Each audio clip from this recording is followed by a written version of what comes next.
Did you know CIBIL, the renowned credit rating agency, has updated its scoring algorithm recently? Hi, I'm Apurva from ClearTax. I'm here to give you some important information about how the new algorithm can change your CIBIL score and how it can affect your loan application. First of all, why is there a change in the scoring algorithm? The CIBIL scoring algorithm undergoes periodic changes to include new data points and trends so as to make the CIBIL score more comprehensive.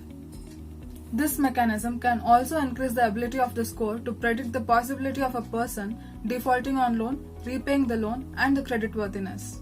In that case, what is this new CIBIL score? The new CIBIL score ranges between 300 and 900, the same range as that of the old CIBIL score. The numeric value generated by the new algorithm may be different from the numeric value generated by the old algorithm. As a result, the same data on the CIBIL report can generate a new CIBIL score that is lower as compared to the older version.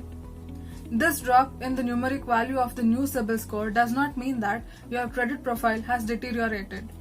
It will not lead to any change in the way lenders view your credit application. That is, the difference in the old and new CIBIL score ideally should not have any impact on the lender's decision to approve or reject your credit application. How are the old and new algorithms different? The new CIBIL score is generated based on 36 months of credit history, whereas the old CIBIL score was generated based on 24 months of credit history. Further, the new algorithm scores consumers with less than 6 months of credit history as well.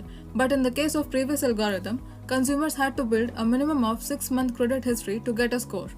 Advantages of the new algorithm and new score. The new score will provide a more comprehensive picture of the credit behavior of the applicant to the lender. This is achieved by increasing the duration of credit and repayment history considered to generate the score.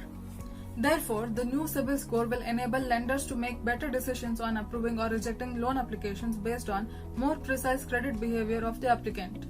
The new CIBIL score will also help applicants get credit more often at better terms. Possibly, the new score may encourage lenders to lend to consumers to whom they would have denied credit previously. So, the recent scoring algorithm update is not as bad as you think, right? Have you checked your new CIBIL score yet? If not, log in to official CIBIL website and check your new score now.